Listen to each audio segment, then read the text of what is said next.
So in this video, we're going to look at 8 reasons why Matthew 24 is not fulfilled, okay? And let's see what this guy has to say about it. Like, subscribe, do all that great stuff, and let's jump right into this video reaction.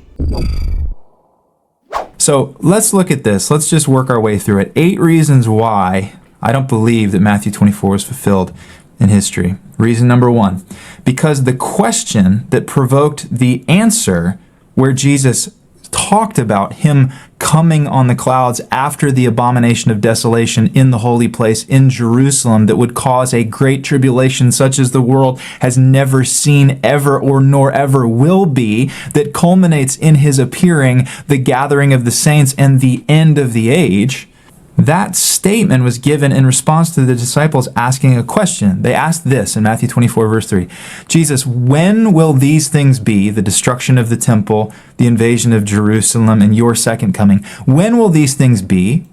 What will be the sign of your return? And what will be the signs of the end of the age? Those are their 3 questions. Jesus is answering their question. When the disciples came to Jesus and they said, when will the end of the age be? Jesus answers their question and says, this is when the end of the age will be. And they ask, what will the signs of the end of the age and your return be? And Jesus answered the signs of the end of the age and his return. He wasn't addressing 70 AD because the age didn't end and Jesus didn't return, unless you want to do crazy linguistic gymnastics and say he came in a phantom way in judgment, judged Israel, stripped Israel of their identity, placed it on the church, and went back in a phantom way up into heaven, where he's now sitting and waiting for us to come meet him. That's what he's saying. So tell us, when will be these things, right? When will these things be, and what will be the sign of your coming, right? End of the age. Okay.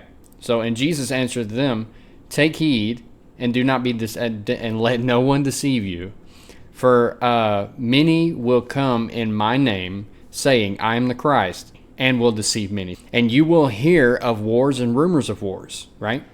See that you are not troubled, for all these things must come to pass, but the end is not yet come, right?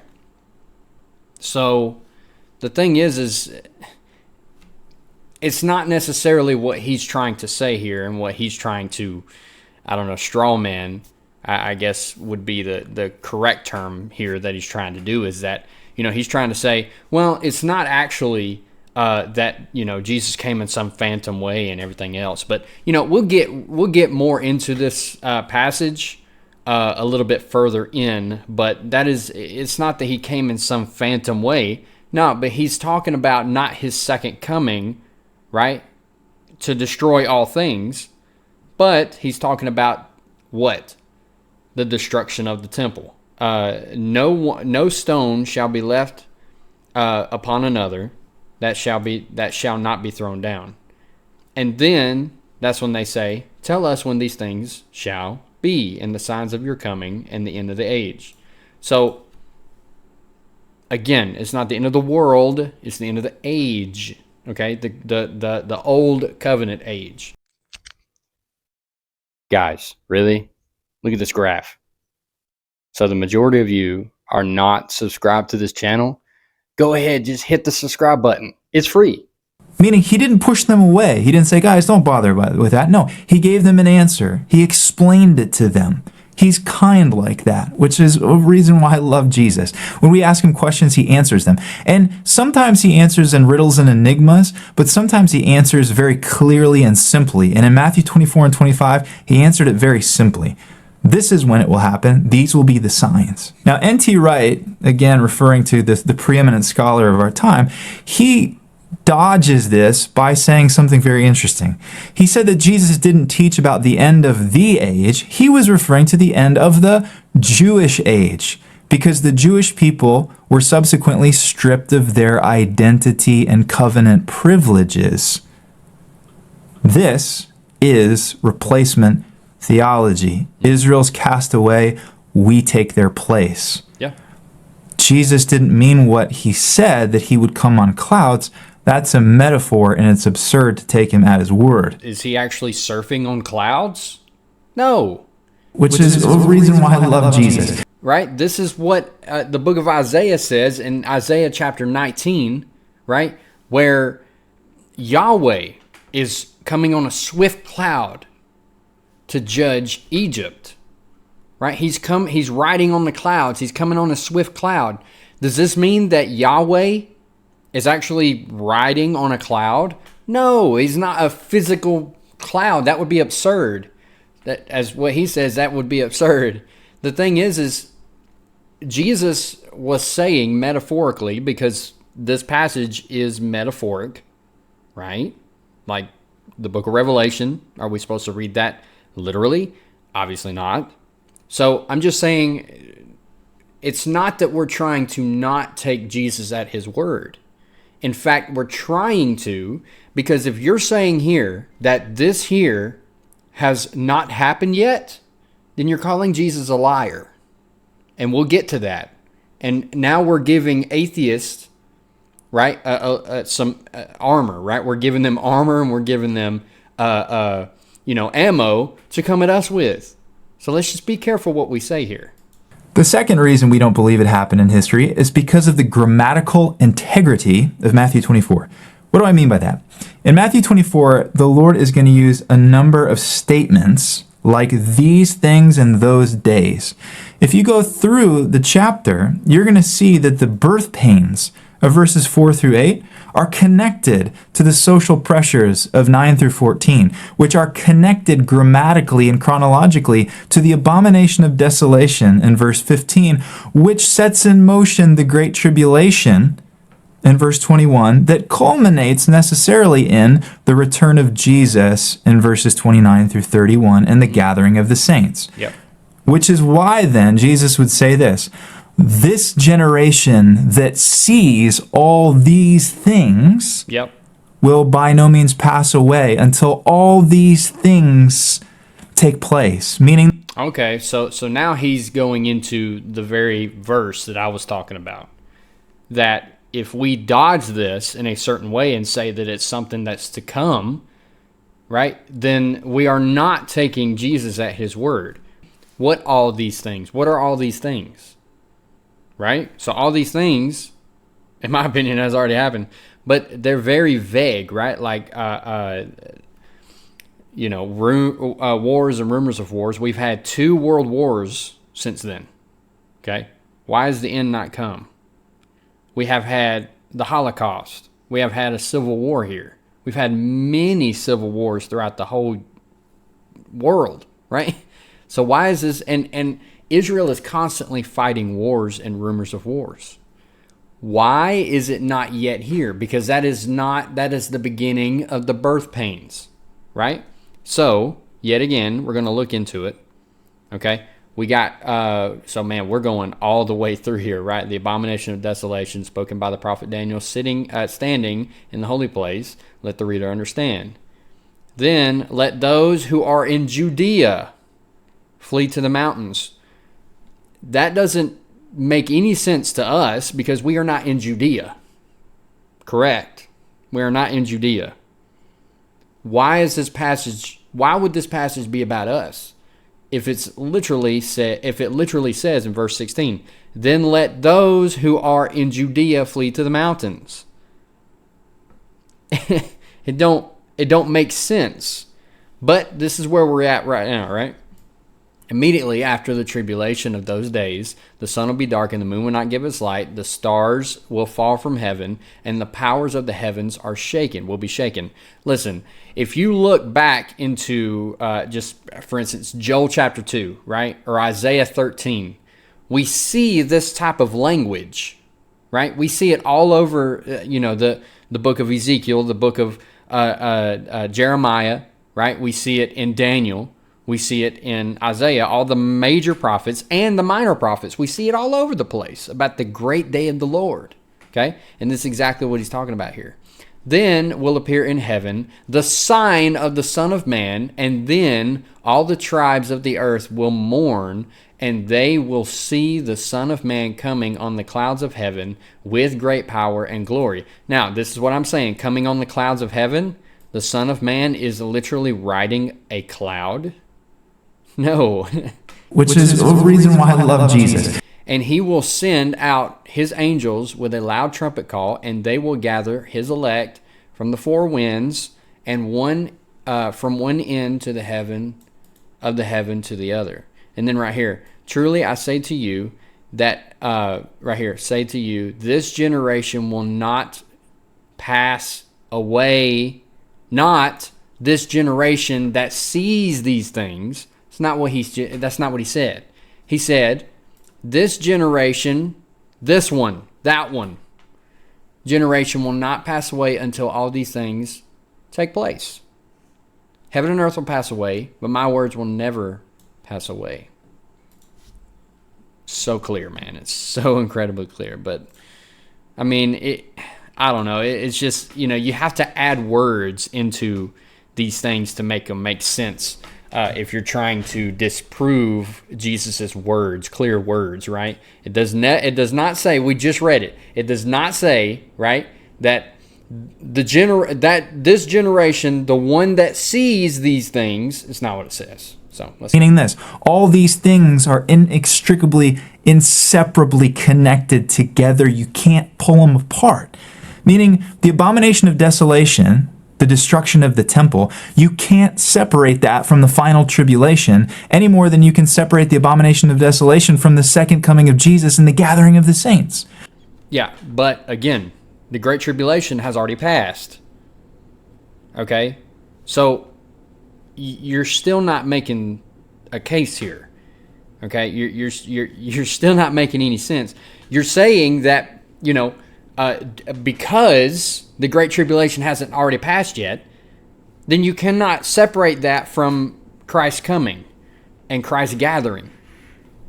You're not making a case. You're not making a solid case. You're saying, we can't strip this away from each other. No, I know this. All of this stuff is in one piece about the destruction of the second temple. Is there a temple right now? No. Is there a prophecy about the third temple? No, nowhere in the scriptures says that there's going to be a third temple. We are the temple of the Holy Spirit. We are. He is tabernacled within us. There is no third temple to come. It's not prophesied in the Bible. It's nowhere. So what temple will be destroyed then, or, in the future, that's going to bring forth this great tribulation? Right? Yeah, again, you're not making any sense. If language means anything, you have to see, say, acknowledge, and affirm that every event from verse 15 to verse 31 happens in one generation, in one lifetime, in one 42-month period.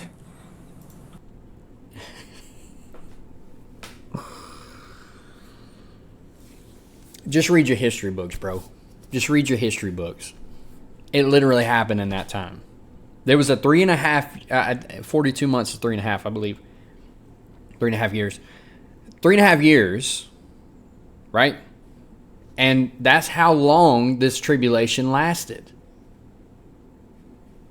It's clear. It's in your history books, bro. Just go watch a bunch of documentaries about the destruction of the Second Temple in 70 AD. It's a 3.5 year destruction, right? So I completely agree with you that all of this was in one generation, or it is in one generation. That generation already happened. There's nothing to look forward to. You just want the Great Tribulation to happen for some reason. I don't know why. Or, here's your other option. You can spiritualize and allegorize and make metaphor out of the whole passage and say that the destruction of the temple in verse 15 was literal, But the second coming of Jesus and the gathering of the saints in verses 29 through 31 was figurative, was spiritual, was metaphorical, and it's absurd to take it literally. So my question to N.T. Wright or to anyone that affirms this is, why are you asking us to believe that the destruction of the temple was literal and the abomination of desolation was literal, but the coming of the Lord and the gathering of the saints was metaphorical? Because that's how the Bible speaks in judgment. That's how the Bible puts it. If you know your Old Testament, then you know these things. The abomination of desolation was figuratively. It literally says it. Let me just go to it real quick. It literally says in Luke's account, right? You say, how can you metaphorically do things? Well, how about this? It was actually a metaphor. Here we go. The abomination of desolation standing in the holy place, spoken by the prophet Daniel, right? But when you see Jerusalem surrounded by armies, then know that its desolation has come near. Then let those who are in Judea flee to the mountains. See, here's the thing that really bugs me. Dispensationalists, right? The premillennial. I don't know why they like to use the abomination of desolation as some crazy thing, right, that has not happened yet and that is to come. I don't know why they don't just read the rest of the Gospels. I seriously don't get it. Why do they like that? They like to hide behind the abomination of desolation and be like, it hasn't happened yet.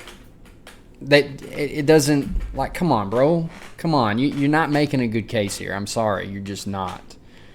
You're not. So let's see if he comes about something that's actually good.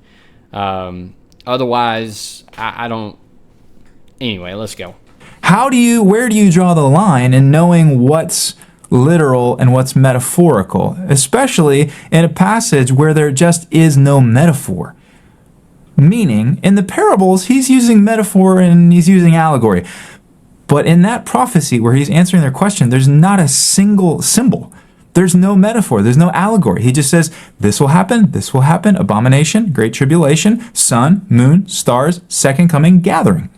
So wait a minute. So you actually are going to make a case here that the stars are going to fall on the earth and the heavens will be shaken. Literally, right? The sun will be darkened, the moon will not give its light, and the stars will fall from heaven. If you get one star to fall on the earth right now, it will destroy it completely. One star is bigger than the entire planet. So, is Jesus meaning this in a literal way? Obviously not. Obviously. Because we have everything in Joel, right? In Isaiah 13 and Joel chapter 2, right? We see these things. Let me just pull it up real quick. And I will show wonders in the heavens and on the earth, blood and fire and columns of smoke. The sun shall be turned to darkness, and the moon to blood, before the great and awesome day of the Lord comes. Okay, so again, it's the same kind of terminology there. For the stars of the heavens shall and their constellations, right, will not give their light. Is this literal? Obviously not. The sun will be dark at its rising, and the moon will not shed its light. Same kind of terminology there. But it looks like we still have our sun. Looks like we still have the moon. And it looks like we still have the stars. So, again, you cannot read these things literally, or else you're going to be doing what this guy is very... It's terrible, man. He's butchering the text here. Here we go. It's very simple. The third reason is this: because of the second coming, beloved. When Jesus mentions the abomination of desolation, he mentions it in context to the end of the age and his coming. Remember, the key question, Jesus, what will be the signs of your coming and the end of the age? And he puts the abomination of desolation as the primary catalytic event and the primary sign of his near return. It's the single event, in fact. There is no other event. Yeah, no, you're right. But we've already went through this in Luke's Gospel, Luke chapter 21. He literally says, when you see Jerusalem surrounded by armies, and if we look back into the destruction of the second temple, not the third temple, but the second temple, we see that Jerusalem was in fact surrounded by armies. And we see this in our textbooks. We see these in our history books. You can go look anywhere and you can watch so many different videos on YouTube about the destruction of the second temple in 70 AD, and you can literally see everything that Jesus predicted come true. Matthew 24. Now there's trends, earthquakes, wars, famines. There's these things, but those things aren't signs. Those are the beginning of birth pains. The primary sign generationally is the abomination that causes desolation in Jerusalem, that impacts Judea and the surrounding wilderness nations, that sets in motion a time of tribulation. In verse 29, Jesus says this, immediately after the tribulation of those days, you will see Jesus coming. And those days have already happened in the book of Revelation. Guys, I'm coming at the end of the Great Tribulation.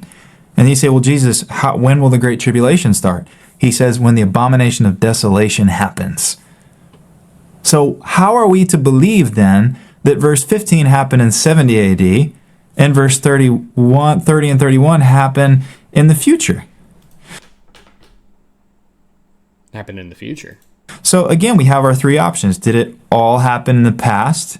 And this is all metaphorical, but kind of not metaphorical. Or maybe it's a mixture. Reason number 4, because the gathering of the saints. Jesus connects, because here's the thing. You can say, okay, Jesus, his coming actually meant, they do lots of gymnastics with the original language, and they talk about how his coming actually refers to something else and the Perusia, and they go into all this different language and play with the language and say it doesn't actually mean his coming, it means his revealing or his disclosure, and it's talking about him revealing himself in judgment in 70 AD, which he did come in judgment, so that's what that means. Okay, so let's just assume for a minute that that's true. Jesus actually was referring to not his actual physical return, which poses problems once we get to Matthew 25, where Jesus says he'll sit on his throne of glory and judge the nations. But let's set that aside for a moment. Jesus is saying not only that he's going to come in some way, maybe in a phantom, metaphorical, allegorical way, but he also says that he's going to gather the elect from across the earth. So my question is this, when in 70 AD maybe he did come in a phantom way, and maybe I'm missing it, but explain to me how the saints were gathered together. You say, they were gathered together in prayer. They were gathered together in a mystical way. He's gathering them together, guys. Let's not play with things and let's not let the facts confuse us here. He's gathering the saints on the day of his return, which goes hand in hand with what Paul says in 2 Thessalonians 2. Concerning the day of the Lord, which is the day of the coming of our Lord and our gathering together to him. Then will appear in heaven the sign of the Son of Man, and then all the tribes of the earth will mourn. All the tribes of the earth. Are we in tribes now? Us in the United States? No. And they will see the Son of Man coming on the clouds of heaven. I've already debunked that. With power and great glory. And he will send out his angels with a loud trumpet call, and they will gather his elect from the four winds, from one end of the heaven to the other. So, all right, let's go to Jeremiah here. All right, and Jeremiah has a really cool way of saying this stuff right here. Here we go. Declare in Judah and proclaim in Jerusalem and say, blow the trumpet through the land. Cry aloud and say, assemble and let us go into the fortified cities. Right? So, right here, obviously this is not talking about what the same Matthew 24 is talking about, Jesus is talking about. But it says right here, blow the trumpet through the land. Cry aloud and say, assemble and let us go into the fortified cities. So you're saying right here that just because there's some trumpet blowing, right? And the angels will go out, that's a spiritual thing. The angels will go out and gather his elect from the four winds. The same kind of terminology is here. And this is not the only place in the book of Jeremiah that says these things. I mean, it's everywhere, right? It's everywhere. It's all over the Old Testament. Just go look at it. Just go read the Old Testament, and you will see that all these things are being talked about in these same kind of phrases. Assemble, right? All the elect coming together, okay? Now, I believe that election was talking about them back then, so that's a whole nother Calvinistic, right, way of, I mean, I go against Calvinism as well. But the thing is, and I don't believe that the elect is talking about us. I don't believe that we are the elect in that same sense, I guess. But the thing is he says that he will gather the elect, right? So who did he just tell to flee to the mountains in Judea? He told the ones that are in Judea, flee to the mountains, right? So while they're fleeing to the mountains, then he will gather them together after he came in judgment. He will gather them back. It's not hard, dude. It's really not. You're trying too hard. That day will not come until the falling away happens and the Antichrist is revealed. So again, you're stuck in a scenario of trying to separate his coming from our gathering from the day of the Lord, and it just doesn't work. Well, it does, because here's the thing. We're not trying to separate anything. And certain people get these things wrong all the time. And need I remind you that this whole dispensational pre-millennial state that you're in, the belief state that you're in, right, did not come about until the mid 1800s. Okay, so no Christian before then even thought about these things.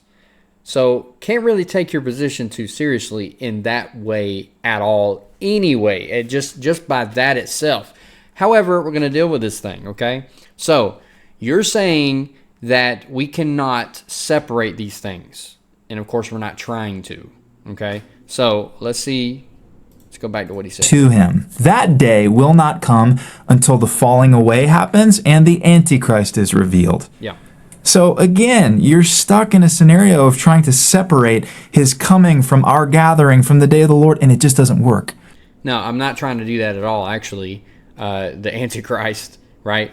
The man of lawlessness, right, that you're talking about in 2 Thessalonians 2. So the thing is he does say those things, okay? But the thing is within the Antichrist, just because I can say that he was probably a general of the Emperor Nero, right? But the thing is I don't have to tell you, I don't have to reveal to you who the Antichrist was for these things to make sense to me, right?